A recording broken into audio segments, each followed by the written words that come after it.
Hello students. आज हम लोग का टॉपिक है rank of matrix.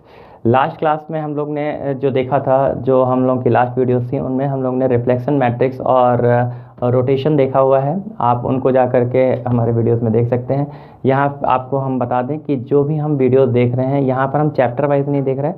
IIT advance के उन पॉइंट्स को उठा रहे हैं, या तो उन्हें अनदेखा कर दिया गया है या फिर उनको बस ओवरव्यू दे करके काम कंप्लीट कर दिया गया है। यहाँ पर जो हम रैंक ऑफ मैट्रिक्स ले रहे हैं, वो रैंक ऑफ मैट्रिक्स आपके सिलेबस में नहीं है आईआईटी के, लेकिन इसकी मदद से आप आईआईटी के साइमल्टेनियस इक्वेशंस वाली प्रॉब्लम को बहुत ही आसान तरीके से कर सकते हैं और बहुत ही कम समय में कर सकते हैं। ठीक है। और एक्चुअल में रैंक का पूरा प्रोसेस कहाँ पर है, ये या तो आपको ग्रेजुएशन में मिलेगा या फिर जैसे ही आप एंट्री करेंगे बीटेक में, तो बीटेक के फर्स्ट ईयर में, फर्स्ट सेम के फर्स्ट यूनिट में, यानी M1 के फर्स्ट यूनिट में मिल जाएगा। ठीक है। वहाँ पर पूरा का पूरा आपका रैंक ऑफ मैट्रिक्स ही है। तो चलिए चलते हैं। ठीक है। तो रैंक ऑफ मैट्रिक्स हम लोग बात कर रहे हैं। रैंक ऑफ मैट्रिक्स का मतलब क्या है? कोई भी अगर आपको कोई भी रेक्टेंगुलर मैट्रिक्स दे रखी है Aij M क्रॉस n, तो रैंक क्या कहलाती है? रैंक होती है नॉन जीरो रोज। क्या होते हैं? नॉन जीरो रोज। ओके, नॉन जीरो रोज होते हैं। इसका क्या मतलब है, आइए सीख लेते हैं। क्या है कि मान लीजिए कोई एक मैट्रिक्स है, ओके, और हमसे कह दिया है ABCDEFGHI। ठीक है, ठीक है, मैंने यहाँ स्क्वायर में ले लिया। वैसे मैंने आपको बता दिया है कि रेक्टेंगुलर मैट्रिक्स के लिए भी ये फुलफिल हो जाता है। तो अब मैं क्या करूँगा, यहाँ पर कुछ ऑपरेशंस लगाऊंगा। रो ऑपरेशंस ही लगाने हैं, ध्यान रखना, रो ऑपरेशंस लगने चाहिए, नॉन जीरो रोज काउंट करने हैं। तो यहाँ पर जो भी आपके नॉन जीरो रोज आएंगे, उन नॉन जीरो रोज की वैल्यूज़ को हम लोग देखेंगे। अब ये नॉन जीरो रोज कैसे पता चलेंगे? तो वहाँ पर हम लोग कुछ ऑपरेशन करेंगे जिसके कारण से हमारे कुछ जीरो हो जाएंगे और कुछ नॉन जीरो रह जाएंगे। तो अब क्वेश्चन ये आता है कि सर मान लीजिए मैं अगर नॉन जीरो रोज कर रहा हूँ, मैं कुछ ऐसे ऑपरेशन लगा देता हूँ जिसके कारण से मान लीजिए फर्स्ट रो और थर्ड रो और सेकंड रो जीरो हो जाए और यहाँ पर ये आ जाए, एक रो ही नॉन जीरो रह जाए। कोई ऐसा होगा जिसको वो ट्रिक नहीं समझ में आती है, तो उसके दो नॉन जीरो रह जाते हैं। तो ऐसे क्या फिक्स नहीं रहेगी रैंक? नहीं, रैंक फिक्स रहेगी। एक्चुअल में क्या होता है कि अगर हम इन सभी के लिए एक मेथड यूज़ कर रहे हैं, किसी एक मेथड को यूज़ कर लें, तो हम क्या कर लेंगे, सभी के फिर नॉन ज़ीरो रोज उसी मेथड के फॉर्म में ही आ जाएंगे। ऐसे मेथड जिससे कि हम लोग नॉन ज़ीरो रोज कलेक्ट कर सकते हैं, उस मेथड को हम लोग इक्लेन मेथड कहते हैं। अब ये इक्लेन मेथड क्या है?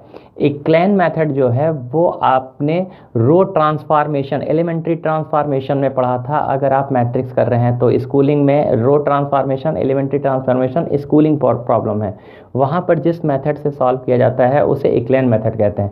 अगर आप कहेंगे तो हम उस पर भी एक वीडियो आपको बना के दे देंगे। मेरे पुराने वीडियोस भी उसमें पड़े हुए हैं, आप जा कर के देख सकते हैं। ठीक है।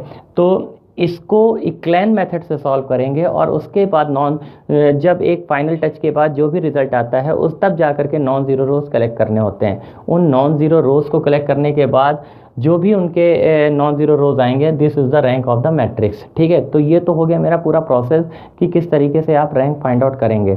तो अब क्वेश्चन ये आता है कि मैं अगर एक डिफिनीशन लूँगा कि व्हाट इज़ द रैंक, तो मैं ये कहूँगा कि rank is non zero row of the given rectangular matrix. बस इतनी सी बात। या फिर इसको दूसरे शब्दों में कह सकते हैं कि अगर कोई ए मैट्रिक्स है जिसकी रैंक R है, ओके, तो रैंक अगर R है तो R तभी हो सकती है जब उसके सभी हायर ऑर्डर, यानी कि हायर ऑर्डर यानी R+1 ऑर्डर मैट्रिक्स जो है वो सारी की सारी कैसी हो? वैनिश। यानी सारी की सारी वो कैसी हो? ज़ीरो हो।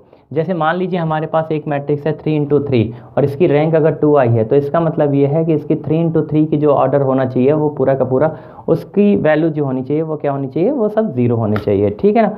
तो इस तरीके से आप रैंक निकालेंगे भी, और यही है आपकी रैंक की जो मैट्रिक्स ऑफ रैंक निकाली जाएगी। ठीक है। तो मैट्रिक्स ऑफ रैंक में जो हमने एक शब्द लिया था इक्लेन मेथड, ये वर्किंग रूल है रैंक को निकालने का।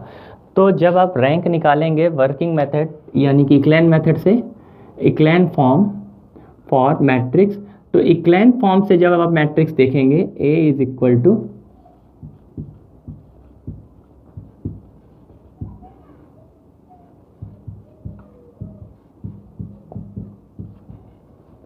इक्लेन फॉर्म फॉर रैंक, तो उसके लिए आपने क्या किया, यहाँ पर जो भी मैट्रिक्स आपको दे रखी है जैसे A B C D E F G H I, okay, तो आपको क्या करना है, सबसे पहले ये जो फर्स्ट एलिमेंट है, इस फर्स्ट एलिमेंट को आपको क्या बनाना है, 1 बनाना है, ओके।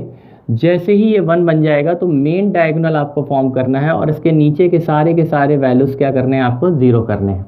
ध्यान दीजिएगा, फर्स्ट एलिमेंट आपको 1 बनाना है और इसके लिए आप कौन सा ट्रांसफॉर्मेशन यूज़ करेंगे, रो ट्रांसफॉर्मेशन। कौन सा ट्रांसफॉर्मेशन यूज़ करेंगे, रो ट्रांसफॉर्मेशन।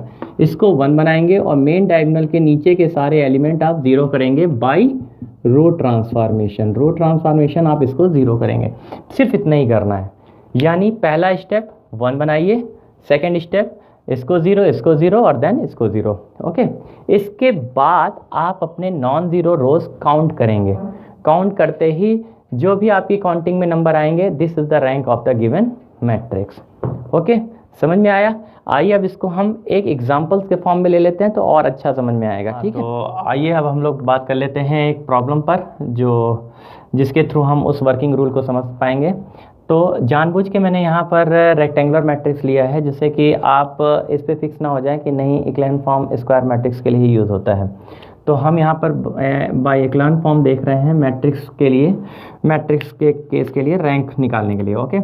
तो 3 × 4 की ये मैट्रिक्स है और आपको साइमल्टेनियस इक्वेशंस में यही वाला केस मिलेगा भी बार बार। तो आपको करना क्या है, मैंने क्या बताया था कि पहला केस क्या होना चाहिए, पहला स्टेप ये है कि आप इसको 1 यानी पहला एलिमेंट जो मेन डायगोनल का हो। देखिए यहाँ पर पूरे डायगोनल पूरा नहीं जा रहा है, स्क्वायर होता तो ये पूरा चारों कॉलम पर जाता, लेकिन नहीं है, तो जहाँ तक जा रहा है वहाँ तक ले जाइए। अब ये फर्स्ट एलिमेंट आपका 1 होना चाहिए, ये आपको गॉड गिफ्टेड है, ये आपका 1 दिया हुआ है, कोई दिक्कत नहीं, बहुत बेहतरीन हो गया है। यानी एक स्टेप आपको बच गया, जितना स्टेप बन जाए उतना ही अच्छा। अब सेकंड स्टेप है कि आप इसको 0 करें, थर्ड स्टेप है कि आप इसको 0 करें, ठीक है। और ध्यान रखिएगा मेन डायगोनल के नीचे के ये तीनों एलिमेंट 0 करने हैं। एक प्रकार से मैंने आपसे क्या कहा, अपर ट्रायंगुलर मैट्रिक्स फॉर्म बनानी होती है, ठीक है। तो अपर ट्रायंगुलर मैट्रिक्स तो चलो स्क्वायर मैट्रिक्स में काम करता है, लेकिन ये इसीलिए मैंने जो पहले है उसमें मैंने इसको यूज़ नहीं किया है क्योंकि अपर ट्रायंगुलर मैट्रिक्स सिर्फ उसी के लिए काम करता है जो स्क्वायर मैट्रिक्स हो, ठीक है। और यहाँ पर तो आप रेक्टेंगुलर मैट्रिक्स देख रहे हैं, तो इसलिए ध्यान रखिएगा कि अगर स्क्वायर मैट्रिक्स है तो इस वर्ड को यूज़ करिएगा, और अगर स्क्वायर मैट्रिक्स नहीं है तो बस इतना याद रखिएगा, नॉन ज़ीरो रोज, ओके। तो फिलहाल आते हैं आगे, देखते हैं जरा। अब ऑपरेशन वही रो ऑपरेशन है और इसके लिए याद करिए कि आपने एलिमेंट्री ट्रांसफॉर्मेशन में कैसे किया था। R2 में ऑपरेशन करना है R2 - 2R1, और दूसरा क्या था, R3 में ऑपरेशन करना है R3 - R1, ठीक है। फिर पहले भी मैंने बताया कि ये केस जितना भी आपका चल रहा है वो सब IIT एडवांस के लिए चल रहा है, यानी कि मैं ये मतलब ये मान के चल रहा हूँ कि आपको ये सारी चीज़ें पता है, ठीक है। और अगर नहीं पता है तो कोई बात नहीं, मेरे जो बेसिक इंटरमीडिएट वाले जो वो हैं वीडियोस हैं मैट्रिक्स के, आप उनको देख सकते हैं, पुराने वीडियोस देख सकते हैं। R2, तो अब मैं यहाँ पर इसको करूँगा R1 पेशेंट है, इसके घर में कुछ नहीं हुआ है, जो कुछ हुआ है हॉस्पिटल में हुआ है, तो इसलिए ये वैसे वैसे रहेगा 1 2 3 2, ठीक है। अब 2 - 2 0, 3 ये आ गया, 4 ये आ गया -1, 5 ये आ गया, 6 ये आ गया -1, एंड 1 ये आ गया -4 यानी -3 आ गया। फिर उसके बाद नेक्स्ट आ गया, ये 0 आ गया, ओके। ये 3 आ गया, ये 2 आ गया यानी 1 आ गया, ओके। अब इसके बाद ये 4 आ गया, ये 3 आ गया यानी 1 आ गया, ओके। और ये 5 आ गया, ये 2 आ गया यानी कि 3 आ गया, ओके।